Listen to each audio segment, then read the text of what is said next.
Welcome, food travelers, to another episode here in Vancouver, BC. For this episode, it was actually a really special one for me. I came up here for the Vancouver BMO marathon, and it was a full marathon, and I finally got my medal, so I'm really happy about that. It was definitely a big challenge for me.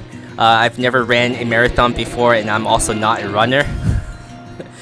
So as you see, I did finish it, and I was really glad it was over with. It was really tough. So starting off here, the restaurant that I went to is called Tableau. It's a bar bistro type of restaurant, and they're located in downtown Vancouver. And it was right at the hotel I was staying at the Loden Hotel. And for this restaurant, their operation hours are pretty unique, with breakfast at 7 a.m. to 10 a.m. Daily, and lunch from 11:30 to 2:30 p.m. for Monday to Fridays, and dinner from 5 to about 11 p.m. And they do have a special for happy hour as well.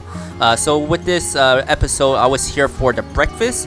I was really hungry after the marathon, and I couldn't really move anywhere, so I just wanted something really close by. Well, Micah, congratulations. Of course, I am not envious of you because it sounds horrible to run a marathon. I've done the half, but a marathon just seems more like misery. But anyways, looking at the restaurant, with the name and everything, was it French inspired restaurant, or were they kind of a fusion? What kind of restaurant were they exactly? I believe it is a French restaurant. It does have a lot of French words in it that I cannot pronounce, so I would not butcher those names. And from coming here, it was pretty busy. I got here right at around 7 a.m. and there's already somebody sitting there. And as I was ordering my dishes, there was more and more people coming in, and I was pretty surprised how busy this restaurant was. I believe it's probably because of all the people who work in the downtown area coming in for breakfast before work.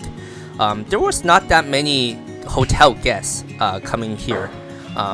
So starting off here, I started off with a latte, and I got a chocolate croissant, and this was actually really, really good.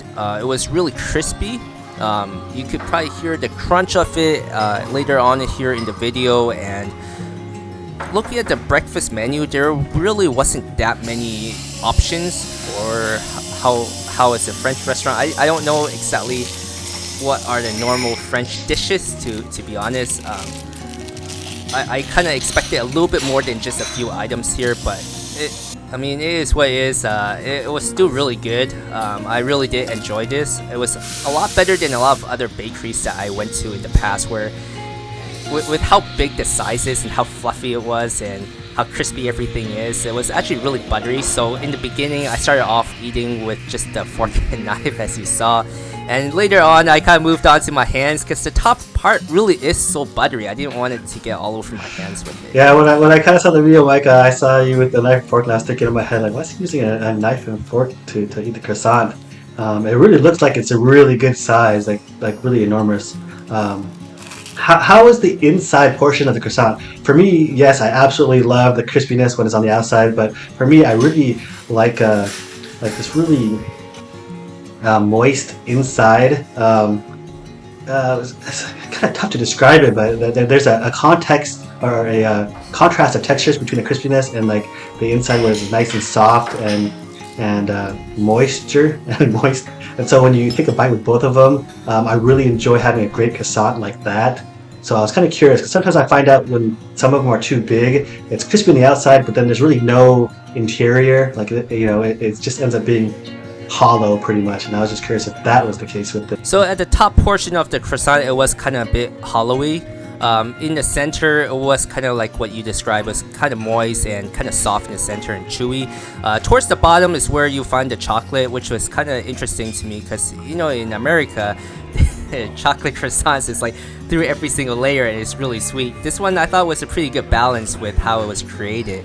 And moving along here, I actually got the mushroom on toast.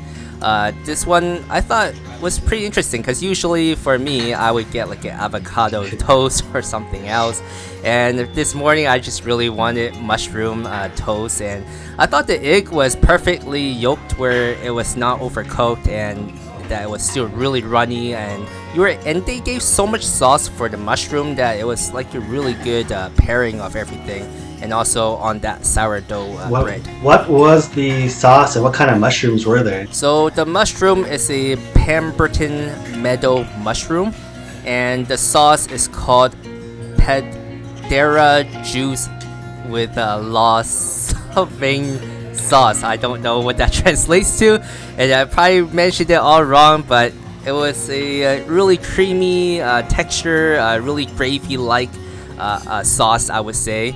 I think what's it called? The accompany of the egg yolk with the sauce itself was a good combo with how much mushrooms that they put on. Because as you see me here eating it, they did have some sprinkle of cheese. I'm not sure exactly what type of cheese that was, but it was pretty mild type of cheese on top of it. And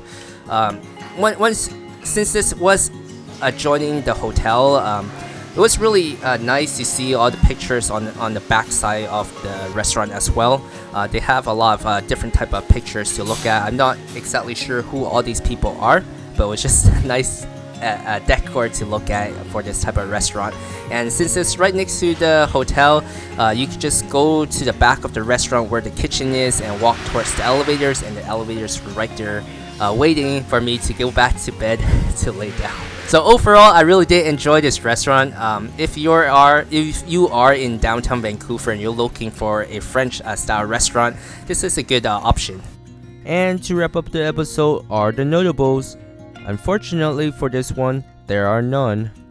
If you've enjoyed the content you've seen, don't forget to support the channel and hit like and subscribe.